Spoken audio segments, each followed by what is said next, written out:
Hey guys, Eli here. Today I will be reviewing the new compilation from the death metal masters themselves, Incantation, titled Tricennial of Blasphemy. I plan on shining a light on it and maybe helping you decide whether or not you will want to purchase it, because maybe you aren't a completionist collector like some others might be. So I don't think I'll spend time talking about the formation of Incantation and its history, since I doubt that would be useful for most of you. To put it shortly, they are a pillar of the death metal community, forming back in 1989. They are one of the most important and influential death metal bands, and are still putting out incredibly strong material to this day. One thing about this release that confuses me is that it is said to be a 30-year anniversary release, but they didn't form in 92, so I assume it's the 30-year anniversary of their debut album, Onward to Golgotha. That all said, the detail is not really all that important. What I'm here to do is to tell you whether or not I think that this is a mandatory purchase or not, so let's get into the content that it contains. First off, this comes in three formats. Apparently, it's been available digitally since July of 28th of this year.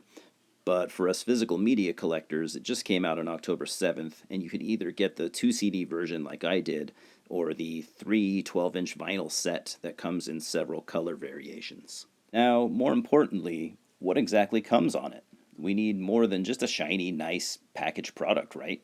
There are so many useless comps out there made just to make a quick buck by greedy labels, offering little, if anything, that the diehard fans don't already have. Well, I'm actually happy to report that this is not at all the case here. This set is fucking loaded.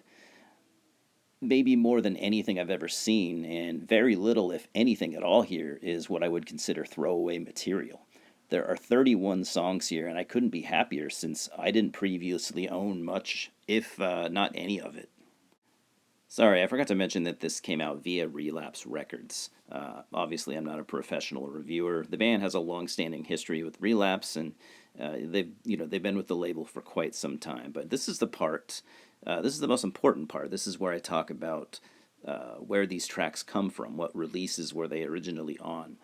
Most of them are quite rare, hard to get. Almost none of this is stuff that's easily accessible. So that's why I think this comp is very important. So we got tracks 1 and 2 are previously unreleased, which is fucking awesome. Worth the admission price almost right there. Tracks 3 and 4 are from the 25 compilation from 2016. Now, the 25 compilation was independently released on 12-inch vinyl, limited to 1,000 copies. It had one new track exclusive to the comp and 3 re recorded tracks. Track 5 is from the Decibel Flexi series from 2012. Track 6 is from the After Party Massacre soundtrack from 2012. I'm not familiar with that. Tracks 7 and 8 are from the Scapegoat 7-inch from 2010. Now, the Scapegoat 7-inch was released on John McEntee's now defunct but awesome Ibex Moon Records. The tracks were outtakes from the 2006 album Primordial Domination. Very good album. Let's see here. Tracks 9 and 10 are from the Thieves of the Cloth EP from 2006. That's another quite rare release that you're not likely to find if you don't already have it. Track 11 is from the Gateway to Hell, a tribute to Slayer comp from 2000, released on Dwell Records. If you've been collecting a long time, you're familiar with Dwell Records, I'm sure. Track 12 is from the Diabolical Conquest recording session from 1998.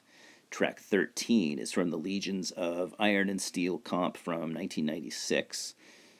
Tracks 14 through 17 are from the 96 promo, which was just a promo tape made exclusively just to send to record labels. Track 18 is from the Corporate Death comp from 1993. I'm not familiar with that. Tracks 19 and 20 are from the Deliverance of Horrific Prophecies 7-inch from 1991. Now, that is quite a legendary release at this point.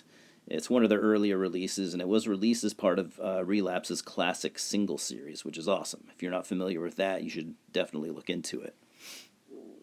Let's see, where are we at? Tracks 21 through 24 are from the Entrapment of Evil EP from 1990. I believe that's the entire EP, which is one of their most legendary releases as well. Tracks 25 and 26 are recorded live in Lice, Switzerland, at Carnage Feast in 2014. Track 27 is recorded live in Cleveland, Ohio at Peabody's Nightclub in 2010. Tracks 28 and 29 are recorded live in Montpellier, France at Secret Place in 2013. Tracks 30 and 31 are recorded live in Peabody's Nightclub in 2010, same night as track 27, so I'm not really sure why it is separated in the track listing. My guess is it was a mistake of some sort, but that's a fucking minor complaint. So anyways, guys, that's what it is. Long story short, is this compilation worth picking up? Absolutely it is. Like I said, unless you have every single one of these, mostly rare and out-of-print releases, unless you already had all of those, I can't see why any Incantation fan wouldn't want to buy this. This is one of the best compilations I've ever seen, for any band from any label. So I definitely give a big high five to Relapse for making this happen. So I'll go to video now here and kind of show you. As you guys know, I'm a physical release type guy, so I'll show you what it looks like. And there it is in all its poorly lit glory. Tricennials of Blasphemy. Anyone that's been around and is worth their salt in death metal, you'll recognize who is the artist here. Any guesses? Who is the artist? You win a free high five if you guess right. Yes, that is Wes Ben Scoter. So Wes, I like his earlier cover arts more. I'm not a big fan of his more modern style. He has done artwork for this band in the past, so that's cool to see him return, but I'm not the biggest fan of his modern art style, as good as it is. So yeah, sorry about the lighting, god damn it. This is a very nice release. Like I said, there is a vinyl version that I'll probably never buy. Now, I actually much prefer this piece of artwork here by Chris Moyen. I think that would have been a better cover.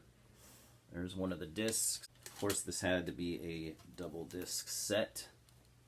Very cool. I mean, Relapse, they do, of course, a great job. They do a bang-up job with their physical product, and they always have. They've always been great about that. But yeah, this is just super nice, and once again, 100% worth buying.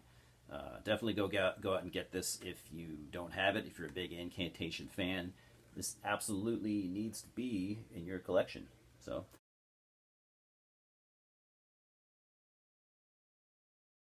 Anyways, guys, thanks for watching as always. I have more videos coming up. I guess I've been pretty consistent these last few months. I got some stuff I'm working on. I'm not sure all you guys will be interested in it, but I'm sure something you'll like will pop up eventually. So keep following or do whatever you want to do. Most importantly, chime in the comments. Let me know what you think. Tell me about your dogs and cats. That's basically why I'm here. So anyways, guys, hope you're having a good weekend. Sunday right now, so it's about over. And cheers. We will talk soon.